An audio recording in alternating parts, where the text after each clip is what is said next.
వచ్చేది August 15th. అలాగే independence day అంటే మనకి ఇంకో విషయం కూడా గుర్తొస్తుంది. అది అందరం ఒక్కటిగా చేరి ఫ్రీడమ్ కోసం ఫైట్ చేయటం. ఇంకా మన మెయిన్ కంటెంట్లోకి వెళ్దాం. Fact number 1. ఇండిపెండెన్స్ డే అంటే మన మైండ్లో రన్ అయ్యేది నేషనల్ యాంథమ్. కానీ మీకు తెలుసా, మన మొదటి ఇండిపెండెన్స్ డేకి మనకి నేషనల్ యాంథమ్ లేదు. భరతో భాగ్యం విధాత అనే సాంగ్ రవీంద్రనాథ్ ఠాగూర్ 1911లో రాశారు. ఈ సాంగ్ నేమ్ జనగణమన అని చేంజ్ చేసి constitution of assembly of India మనకి నేషనల్ యాంథమ్గా 24 జనవరి 1950లో అడాప్ట్ చేసుకుంది. Fact number 2. మన జాతీయ ఎజెండా ఫస్ట్ ఎప్పుడు ఎగిరేసారో తెలుసా? అందరి మైండ్లో వచ్చే థాట్ ఫస్ట్ ఇండిపెండెన్స్ డే. కానీ మన first Indian flag 7th August 1906లో పార్సే బేగన్ స్క్వేర్ కోల్కతాలో ఎగరేశారు. వాటి కలర్ ఏంటి తెలుసా? Red, green and yellow. దీన్ని డిజైన్ చేసింది నివేదిత.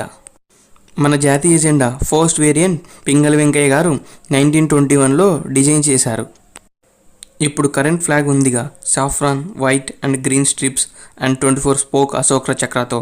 దీన్ని అడాప్ట్ చేసుకుంది 22 జూలై 1947లో. అలాగే 15th ఆగస్ట్ 1947లో ఎగరేశారు. Fact number 3. ఇప్పుడు మన నేషనల్ సాంగ్ వందే మాత్రం కంపోజ్ చేసింది బంకించంద్ర చటర్జీ. ఇది యాక్చువల్గా 1880sలో రాశారు. ఈ సాంగ్ అనంతనాథ్ అనే నావల్ నుండి తీసుకున్నారు. వందే మాత్రం నేషనల్ సాంగ్ పాడింది రవీంద్రనాథ్ ఠాగూర్ 1986లో. Fact number 4. మన నేషనల్ సాంగ్ మొదటిగా పాడిన రవీంద్రనాథ్ ఠాగూర్ ఇంకో దేశానికి కూడా పాట రాశారు. అదే మన పొరుగు దేశం బంగ్లాదేశ్. ఈ నేషనల్ సాంగ్ పేరే అమర్ సోనార్ బాంగ్లా. ఇది 1905లో రవీంద్రనాథ్ ఠాగూర్ రాశారు. ఆ సాంగ్లో first 10 lines national anthem of బంగ్లాదేశ్గా 1971లో అడాప్ట్ చేసుకున్నారు. వాళ్ళు లిబరేషన్ వార్ జరిగే టైంలో దీన్ని అడాప్ట్ చేసుకున్నారు. Fact number 5. మన ఇండియా ఫ్లాగ్ ఓన్లీ వన్ ప్లేస్లో మాత్రమే మ్యానుఫ్యాక్చర్ చేసి సప్లై చేస్తారు. అదే KKGSS అంటే కర్ణాటక ఖాదీ గ్రామోద్యోగ సంయుక్త సంఘ. ఇది కర్ణాటకలోని ధార్వాడ్లో ఉంది. ఈ KKGSSకి మాత్రమే మ్యానుఫ్యాక్చర్ చేసి సప్లై చేసే అథారిటీ ఉంది. According to bureau of India standards ఈ ఇండియన్ ఫ్లాగ్ని ఓన్లీ హ్యాండ్స్తో మాత్రమే మ్యానుఫ్యాక్చర్ చేస్తారు. Fact number 6. మనం కానీ మన అదర్ కంట్రీస్ కానీ మన నేషనల్ లాంగ్వేజ్ హిందీ అనుకుంటారు. కానీ మనకి నేషనల్ లాంగ్వేజ్ అనేది లేదు కాన్స్టిట్యూషన్ ప్రకారం. కానీ హిందీ అండ్ ఇంగ్లీష్ రెండు మన అఫీషియల్ లాంగ్వేజెస్గా కన్సిడర్ చేస్తారు. హిందీ అనేది దేవనాగరి నుండి తీసుకొని 1949లో ఇండియా ఫస్ట్ అఫీషియల్ లాంగ్వేజ్గా డిక్లేర్ చేశారు. Fact number 7. మన ఫస్ట్ ప్రైమ్ మినిస్టర్ అంటే అందరికీ మైండ్లో వచ్చేది నెహ్రూ. కానీ ఆ ప్రైమ్ మినిస్టర్ని ఎన్నుకునే టైంలో కొంచెం పాలిటిక్స్ జరిగి నెహ్రూ గారు ప్రైమ్ మినిస్టర్ అయ్యారు. ఆ పాలిటిక్స్ ఏంటంటే, మన మహాత్మా గాంధీ ఉన్నారుగా, ఆయనకి నెహ్రూ అంటే కొంచెం సాఫ్ట్ కార్నర్ ఉంది. అందుకే నెహ్రూని ప్రైమ్ మినిస్టర్గా సెలెక్ట్ చేశారు. అసలు నిజానికి ఫెయిర్గా అయిన మొదటి ప్రైమ్ మినిస్టర్ సర్దార్ వల్లభాయ్ పటేల్ గారు. Fact number 8. ఇది మీకు తెలుసా, మన ఫ్రీడమ్ ఫైటర్లో కూడా మల్టీలింగ్వల్ ఫ్రీడమ్ ఫైటర్ ఉన్నారు. మల్టీలింగ్వల్ ఫ్రీడమ్ ఫైటర్ అంటే మల్టిపుల్ లాంగ్వేజెస్ మాట్లాడటం మరియు చదవటం వచ్చిన వారు. ఆయనే షహీద్ ఈ అజామ్ అని ముద్దుగా పిలుచుకునే భగత్ సింగ్. భగత్ సింగ్ గారు French, Swedish, English, Arabic, Hindi, పంజాబీని ఫ్లూయెంట్గా మాట్లాడగలరు, అలాగే చదవగలరు. Fact number 9.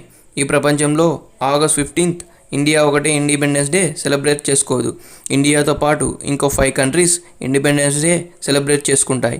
ఆ కంట్రీస్లో మన కిమ్ మామ కంట్రీ కూడా ఉంది. అవే North Korea, South Korea, the Republic of Congo, Bahrain and Liechtenstein. Fact number 10.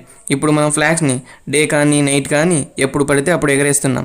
కానీ బిఫోర్ 2002 జనవరి 26 వరకు మనకు అలా అలౌ లేదు. కానీ నవీన్ జిందాల్ అనే వ్యక్తి 23 జనవరి 2004లో సుప్రీంకోర్టులో కేసు వేశాడు. ఆర్టికల్ 19(1)A ప్రకారం నేషనల్ ఫ్లాగ్ ఎగిరేయటం ఎక్స్ప్రెషన్ ఆఫ్ అవర్ ఫ్రీడమ్. అప్పుడు సుప్రీంకోర్టు పర్మిట్ ఇచ్చింది నేషనల్ ఫ్లాగ్ డే అయినా నైట్ అయినా ఎగరేయచ్చని. అలాగే అప్పుడే హర్ ఘర్ తిరంగి అనే క్యాంపెయిన్ మొదలైంది. Fact number 11. మనం ఇప్పుడు అంటే నేషనల్ ఫ్లాగ్ని స్కూల్స్లో, ఆఫీసెస్లో ఎగరేస్తున్నాం. కానీ 1973 వరకు ఇండిపెండెన్స్ డే రోజు ఫ్లాగ్ని ఓన్లీ కొన్ని స్టేట్స్ మాత్రమే ఎగరేయడానికి అలో ఉండేది. కానీ తమిళనాడు చీఫ్ మినిస్టర్ కరుణానిధి గారు ప్రైమ్ మినిస్టర్ ఇందిరా గాంధీకి లెటర్ రాశారు. దీన్ని సెంట్రల్ గవర్నమెంట్ యాక్సెప్ట్ చేసింది. అప్పటి నుంచి మనకు పర్మిషన్ వచ్చింది. Fact number 12. ఇప్పుడున్న అన్ని కంట్రీస్కి రిప్రజెంట్ చేయడానికి ఫ్లాగ్స్ ఉన్నాయి. అలాగే మనకి ఫ్లాగ్ ఉంది. అందులో 3 కలర్స్ అండ్ అశోక చక్ర ఉంది. మొదటిగా సాఫ్రాన్. ఈ colour strength and courage of కంట్రీని రిప్రజెంట్ చేస్తుంది. మిడిల్లో ఉన్న white colour Dharmachakra peace and ట్రూత్ని రిప్రజెంట్ చేస్తుంది. ఇంకా మూడవది గ్రీన్ కలర్, ప్రకృతి, పాడి పంటలు, సంపదని రిప్రజెంట్ చేస్తుంది.